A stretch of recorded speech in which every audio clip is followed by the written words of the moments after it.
One night, an elderly man was sprinting for his life, gripping something so powerful that even the whole underworld wanted him dead.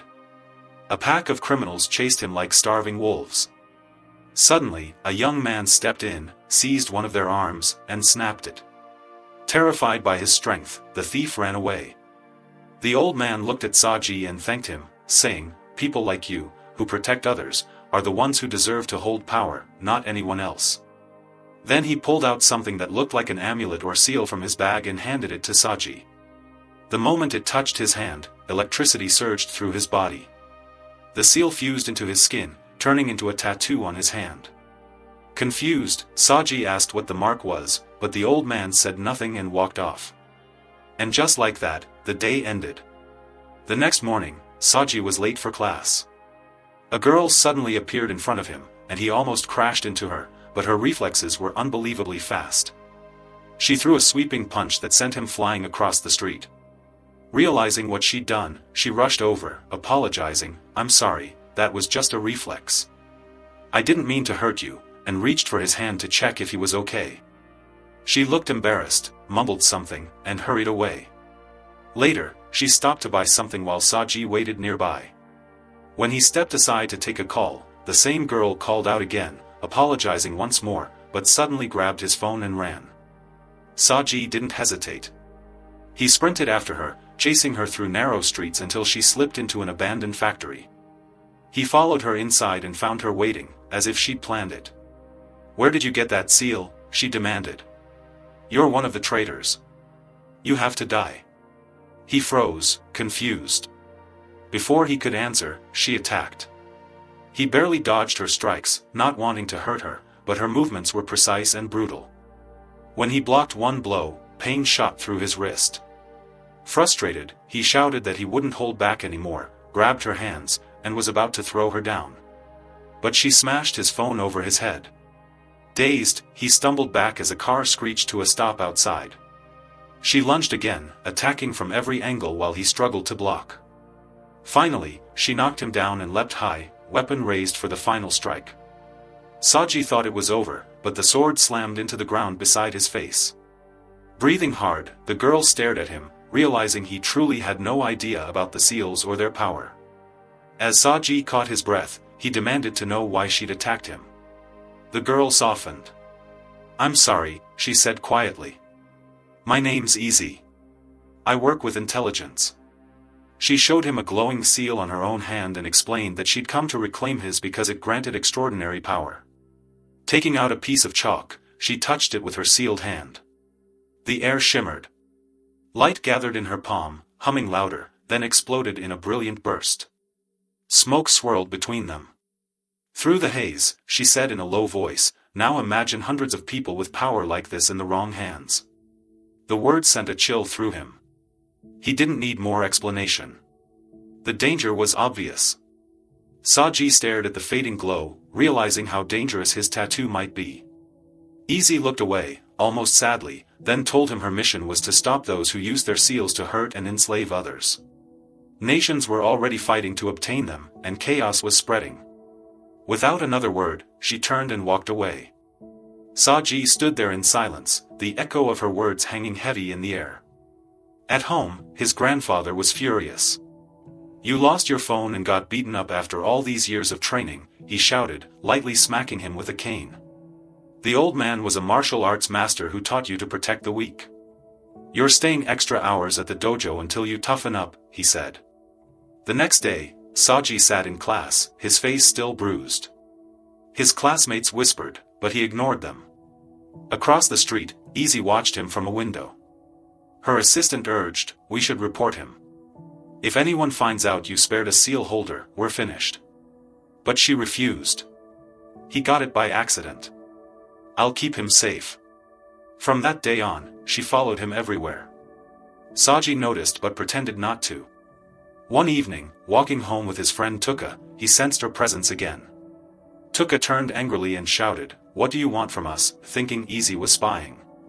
Saji calmed her. "Go home," he said. "I'll talk to her."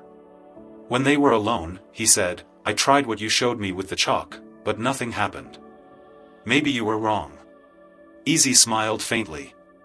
Every seal is different, she said. Each one has its own power and its own way to awaken. One day, by accident, you'll find what triggers yours, and then you'll understand. Suddenly, a man came running toward them, chased by thugs. Saji shoved Easy aside, grabbed the attacker's arm, and flipped him to the ground, following with an elbow strike. Easy clapped, laughing. Nice move, hero. She bent to check on the fleeing man and froze. It was her own assistant. That man, he gasped, has one of the strongest seals. Before he could finish, a blast threw Saji backward. The enemy's seal ignited with blinding light. Come on then, the man roared. Easy reached for her weapon, but Saji stopped her. He's a criminal. I'll handle him. He charged forward, but the man's power was immense. Saji dodged blow after blow, unable to land a hit. The man was like a wall of muscle. Thinking fast, Saji tried to find a weak point, but the man lunged first. Saji ducked and countered with a punch that cracked the ground beneath them, but his opponent barely flinched. The man seized Saji's head and smashed it into the pavement, then drove a fist into his stomach so hard he nearly blacked out. The man sneered. This is your end, boy. Saji's vision blurred, his strength fading. From far away, he saw Easy and Tom racing toward him, screaming his name. He thought, so this is it. But before the killing blow landed, suddenly, Saji struck. His seal flared to life. A massive halo burst from his hand, and everyone watching couldn't believe their eyes. The enemy was thrown by a single suplex and sent flying, finished off by the force, and Easy stood frozen, stunned by what she'd seen. This was the Seal of Infinity, a rare and utterly unmatched mark that needed no tool to activate. Yet in that moment, Saji collapsed, and no one knew if he was alive or what had happened to him. They carried him home. When he woke, his wounds had vanished and he felt no pain. People breathed, "Thank God you're safe. Congratulations. You carry the Seal of Infinity, the strongest of all seals, one that can create a vast void that might swallow the world." They told him, it needs nothing to trigger it. The first drop of blood that touches your hand will activate it automatically. The boy leapt with excitement at having such power, but they warned him not to celebrate. He faced two choices: either they would kill him and take the seal, or he would work with them to help collect the other seals. What did he think of that? He grew angry and refused, saying he would not become their follower and would not kill for a seal. Maybe his power had nothing to do with war and could be used to help people instead. And Easy agreed with him. Furious at his words, one of them kicked him and sent him to the ground, telling him he had no right to choose, and that only those two options existed. Think about it until tomorrow, and then we'll decide what to do with you, they said before leaving. The following day, Easy joined his class as a transfer student so she could keep a close watch on him. During mid-break, they met on the rooftop to talk. She asked, "So what's your answer to what I said yesterday? Join us, or die right now?" Saji replied that he had a few questions first, and they told him to go ahead. What exactly are these seals, and who created them? Why are nations trying to recover them? What do they plan to use them for? He asked. Easy explained that the seals were ancient artifacts. No one knew how or when they had been made.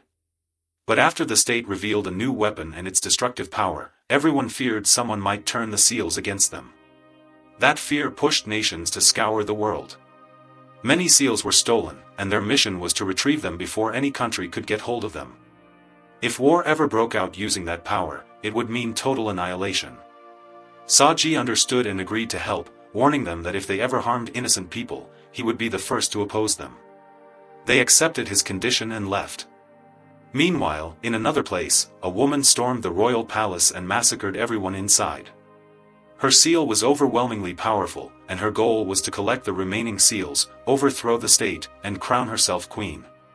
She told her aides she had discovered the location of the Seal of Infinity and had already dispatched 2 elite warriors to kill its owner and bring it back. Something huge was about to unfold. Around that time, Saji went to Easy's house. Tom answered the door and let him inside. Saji expected to see weapons everywhere, like the secret agents he'd seen on TV, but nothing flashy caught his eye. Easy called him and said she was at a nearby hospital handling some business. She told Tom to stay with Saji and answer his questions until she returned. Then she instructed Saji to go down to the basement, find a box, take it, and bring it back up. So Saji went to get it. When he went downstairs, he was shocked to find a huge space packed with gym equipment. This wasn't just a storage room, it was where he would be trained in everything.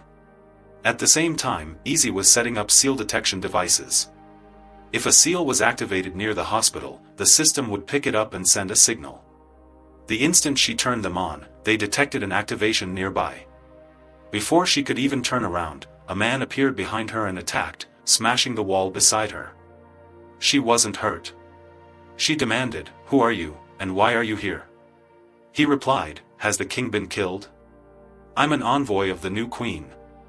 I came to kill you and retrieve the other seals."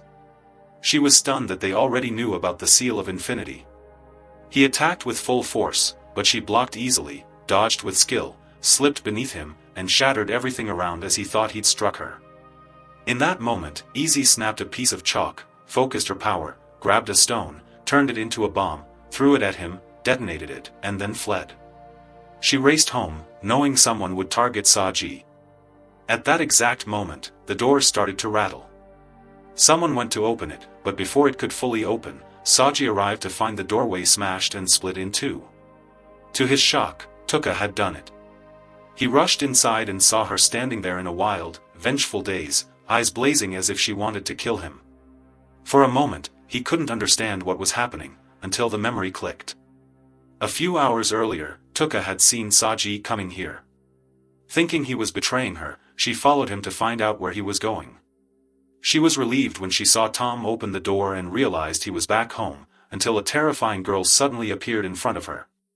A follower of the queen, staring at her with murderous intent. Before Tuka could make sense of it, the girl grabbed her throat and began choking her, then used her seal's power to possess Tuka's body and take control.